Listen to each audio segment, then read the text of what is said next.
আগামী 5 বছরের উন্নয়ন কৌশল ঘোষণা করল তালেবান সরকার। আফগান পুলিশকে জনগণের সেবক হয়ে কাজ করার তাগিদ স্বরাষ্ট্রমন্ত্রী হক্কানির। সিরিয়া ও সৌদি আরবের মধ্যে 6টি জ্বালানি চুক্তি স্বাক্ষর।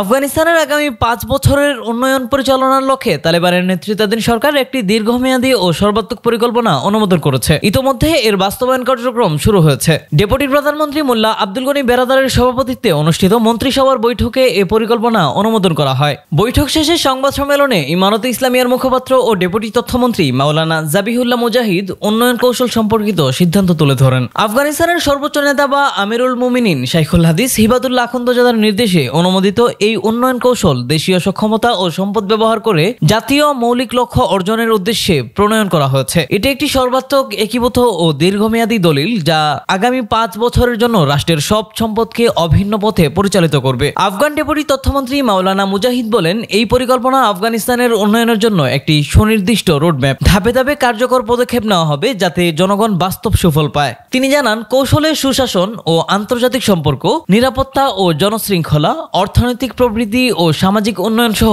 10টি খাত অন্তর্ভুক্ত রয়েছে। এর মধ্যে অর্থনীতি ও কৃষি, প্রাকৃতিক সম্পদ ও জ্বালানি, আবাসন ও সামাজিক সমন্বয়, পরিবহন ও যোগাযোগ, দ্বীনি ও আধুনিক শিক্ষা ও সংস্কৃতি, স্বাস্থ্য, সামাজিক সুরক্ষা ও পরিবেশ সংরক্ষণ ও অন্যান্য খাত রয়েছে। পাশাপাশি 15টি অগ্রাধিকারমূলক কর্মসূচিও নির্ধারণ করা হয়েছে। বৈঠকে ডেপুটি প্রধানমন্ত্রী মোল্লা আব্দুল গনি বেরাদার বলেন, ইমারতে ইসলামিয়ার উন্নয়ন কৌশল শরিয়ার বিধান, বৈজ্ঞানিক মানদণ্ড এবং দেশের বাস্তব পরিস্থিতির আলোকে প্রণয়ন করা হয়েছে। এতে জাতীয় উন্নয়নের মৌলিক লক্ষ্য ও অগ্রাধিকার নির্ধারণ করা হয়েছে। তিনি আরও বলেন, গত 4 বছরে ইমারতে ইসলামিয়ার মন্ত্রণালয় ও প্রতিষ্ঠানগুলো রাষ্ট্রের ভিত্তি মজবুতকরণ এবং অর্থনৈতিক ও সামাজিক উন্নয়নে গুরুত্বপূর্ণ ভূমিকা রেখেছে। তিনি উল্লেখ করেন, সীমিত সম্পদ ও ক্রমবর্ধমান চাহিদা মোকাবেলায় সব নীতি, কর্মসূচি ও প্রকল্পকে এই দলিলের আলোকে সাজাতে হবে। কৌশল বাস্তবায়নে কর্মসূচি প্রণয়ন, প্রকল্পের অগ্রাধিকার নির্ধারণ, ব্যয়ের মূল্যায়ন ও কার্যকর তদারকি সব মন্ত্রণালয় ও প্রতিষ্ঠানের যৌথ দায়িত্ব। এজন্য ধারাবাহিক সহযোগিতা ও পূর্ণ মনোযোগ জরুরি। উল্লেখ্য,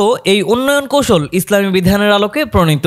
এর লক্ষ্য হল সুশাসন প্রতিষ্ঠা, সর্বাত্মক নিরাপত্তা ও ভৌগোলিক অখণ্ডতা রক্ষা, কর্মসংস্থান সৃষ্টি ও অর্থনৈতিক প্রবৃদ্ধি নিশ্চিত করা।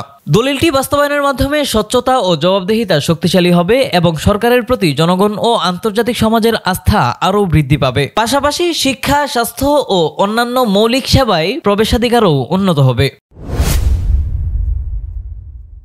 আফগানিস্তানের স্বরাষ্ট্রমন্ত্রী খলিফা সিরাজউদ্দিন হক্কানি বলেছেন, জনগণের ব্যক্তিগত ও সামাজিক নিরাপত্তা সুরক্ষায় আরও বেশি প্রচেষ্টা চালাতে হবে। জনগণের আস্থা সুদৃঢ় করতে পুলিশ বাহিনীকে জনগণের প্রকৃত সেবক হিসেবে দিনরাত নির্লসভাবে কাজ করতে হবে। রাজধানী কাবুলে স্বরাষ্ট্র মন্ত্রণালয়ের অনুষ্ঠিত এক উচ্চ পর্যায়ের নিরাপত্তা বৈঠকে তিনি এসব কথা বলেন। বৈঠকে কর্মকর্তারা ইমারতে ইসলামিয়ার নিরাপত্তা উন্নয়নের চলমান অঙ্গীকার তুলে ধরে জানান, পুলিশ ইউনিটগুলো আধুনিক সরঞ্জামে সজ্জিত করা, কমিউনিটি পুলিশিং কর্মসূচি সম্প্রসারণ এবং দ্রুত প্রক্রিয়া সক্ষমতা বৃদ্ধির কাজ এগিয়ে নেওয়া হচ্ছে। তালেবান সরকারের অধীনে আইন শৃঙ্খলা বাহিনীকে স্থানীয় জনগণের সঙ্গে নিবিড়ভাবে কাজ করার নির্দেশ দেওয়া হয়েছে। বিরোধ মীমাংসা করা, নারী ও শিশু সহ দুর্বল জনগোষ্ঠীকে অপরাধ ও সহিংসতা থেকে সুরক্ষা দেওয়া, এসবকে বিশেষভাবে গুরুত্ব দেওয়া হচ্ছে। এসব উদ্যোগের লক্ষ্য শুধু অপরাধ দমন নয়, বরং জনগণের মাঝে পুলিশের প্রতি আস্থা সুদৃঢ় করা, যাতে তারা একটি নির্ভরযোগ্য ও জবাবদিহিমূলক প্রতিষ্ঠান হিসেবে প্রতিষ্ঠিত হয়। বৈঠকের শুরুতে ডেপুটি স্বরাষ্ট্রমন্ত্রী মাওলানা মোহাম্মদ নবী ওমরের রিপোর্ট উপস্থাপন করেন।